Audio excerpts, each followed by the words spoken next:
विद्यार्थियों, आज हम बीएससी सेकेंड ईयर में थर्ड पेपर की जो यूनिट फर्स्ट है उसका टॉपिक पढ़ रहे हैं। कोशिका कला, सेल मेम्ब्रेन या प्लाज्मा कला या प्लाज्मा झिल्ली के बारे में। हमने इससे पहले कोशिका भित्ति के बारे में पढ़ा था। विद्यार्थियों, हम जानते हैं कि पादप कोशिकाओं में कोशिका भित्ति के अंदर तथा जंतु कोशिकाओं में कोशिका के सबसे बाहर एक आवरण पाया जाता है। वह कोशिका झिल्ली या प्लाज्मा झिल्ली या कोशिका कला होती है। कोशिका झिल्ली या कोशिका कला की खोज नेगेली और क्रेमर ने की थी और इसको प्लाज्मा कला या प्लाज्मा झिल्ली का नाम भी दिया जाता है। विद्यार्थी, मोटे तौर पर जो प्लाज्मा झिल्ली होती है वह लगभग 75 एंगस्ट्रॉम 75 एंगस्ट्रॉम मोटी लिपोप्रोटीन से निर्मित लिपिड और प्रोटीन से निर्मित परत होती है। कोशिका भित्ति जो होती है पादप कोशिकाओं में, उसके अंदर की तरफ यह स्थित होती है और जिनमें कोशिका भित्ति नहीं पाई जाएगी उनमें यह कोशिका का सबसे बाहरी आवरण निर्मित करती है। हम आगे चल के पढ़ेंगे इसकी लिपिड और प्रोटीन के संरचनात्मक ढांचे के बारे में। सबसे पहले यह एक चयनात्मक पारगम्य होती है, यानी कोशिका झिल्ली या जो कोशिका कला है वह सेलेक्टिव परमिएबल होती है।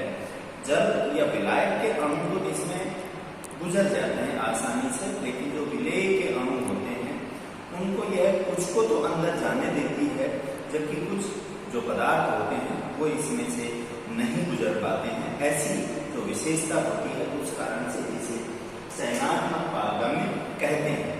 कोशिका झिल्ली मुख्य रूप से कोशिका द्रव्य में आयन और जो पदार्थ होते हैं उनके परिवहन को नियंत्रित करती है, उनके परिवहन को कंट्रोल करती है, इसलिए इसका जैविक महत्व भी है। यह एक प्रकार से जैविक झिल्ली होती है। अब हम बात करते हैं कोशिका झिल्ली की संरचना। तो विद्यार्थियों, जैसे कि हमने अभी चर्चा की, कोशिका झिल्ली मूल रूप से प्रोटीन और लिपिड के द्वारा निर्मित होती है।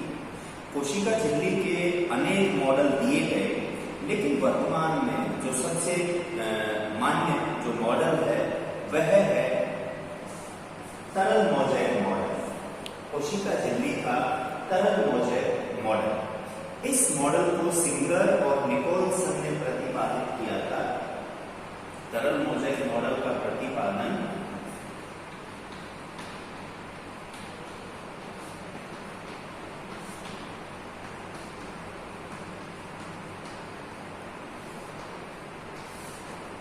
सिंगर और निकोलसन नामक वैज्ञानिक ने किया है। इसके अनुसार कोशिका झिल्ली का जो मूलभूत ढांचा होता है विद्यार्थियों, वह लिपिड के द्वारा निर्मित होता है। कोशिका झिल्ली में लिपिड मूलभूत रूप से पाया जाता है। जो बेस होता है वह लिपिड का होता है और इसके दो सिरे होते हैं। जो लिपिड का मूलभूत ढांचा होता है इसके दो सिरे होते हैं। आंतरिक सिरा जल विरोधी होता है, हाइड्रोफोबिक होता है और उच्च सिरा कहलाता है, जबकि बाहरी सिरा जो होता है वह जल स्नेही होता है और शीर्ष कहलाता है।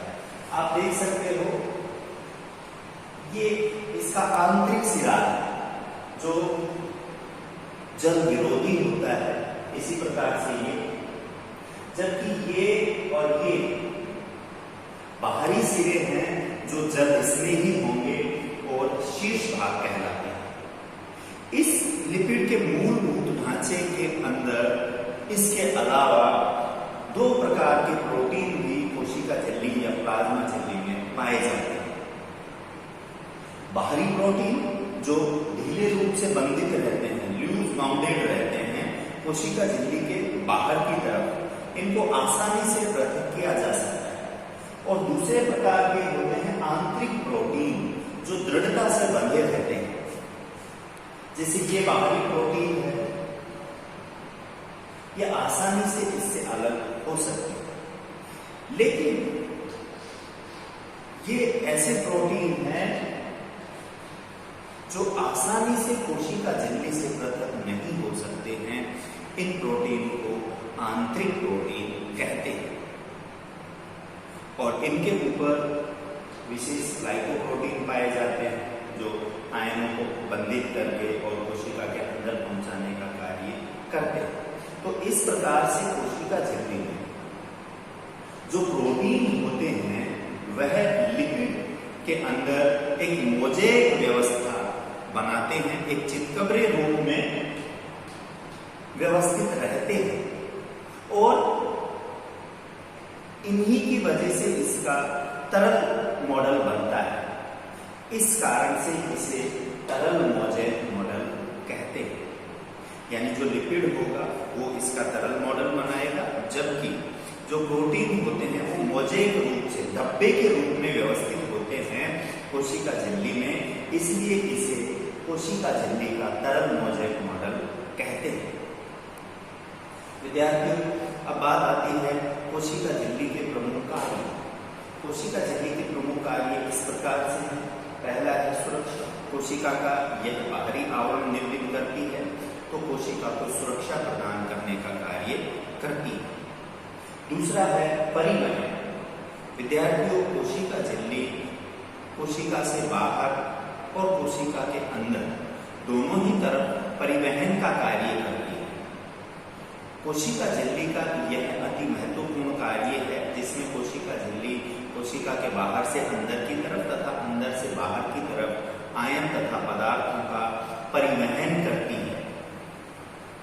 परिवहन मुख्य रूप से 3 प्रकार से हो सकता है विद्यार्थियों।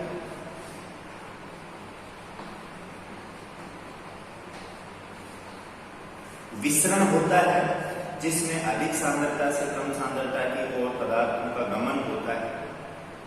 दूसरा होता है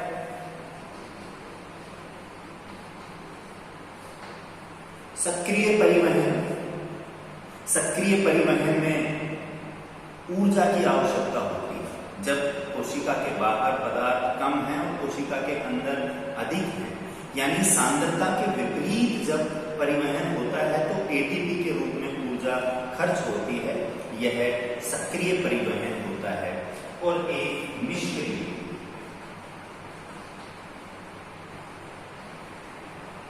इसमें किसी प्रकार की ऊर्जा की आवश्यकता नहीं होती। सांद्रता के अनुसार ही सांद्रता प्रवणता की दिशा में पदार्थों का परिवहन होता है और इसमें ऊर्जा की आवश्यकता नहीं होती, तो इसे निष्क्रिय परिवहन कहते हैं। विद्यार्थियों, कोशिका के अंदर जो हानिकारक पदार्थ होते हैं, जो विषैले पदार्थ होते हैं, उनको कोशिका के बाहर पहुंचाती है। यह क्रिया कोशिका वमन या एक्सोसाइटोसिस कहलाती है। कोशिका के अंदर अनेक प्रकार के पदार्थ निर्मित होते रहते हैं, इनको बाहर पहुंचाना एक्सोसाइटोसिस कहलाती है।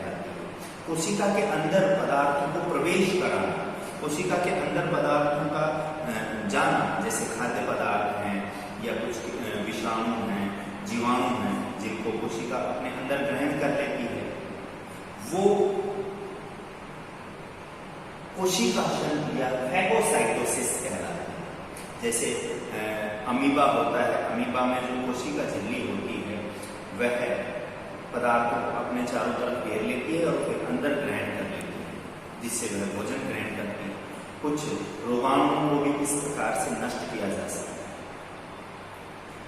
प्रोटीन वाहक कुछ ऐसे पदार्थ होते हैं जो प्रोटीन वाहकों के द्वारा कोशिका के अंदर प्रवेश करते हैं। उद्दीपक स्टिमुलेशन प्राप्त करना, कोशिका झिल्ली अनेक उद्दीपन प्राप्त करती रहती है, संकेत प्राप्त करती रहती है और जिसके अनुसार यह अपनी संरचना में, अपने वातावरण में परिवर्तन कर सकती है। तो यह कोशिका के कुछ महत्वपूर्ण कार्य थे। आज के लिए इतना ही। धन्यवाद।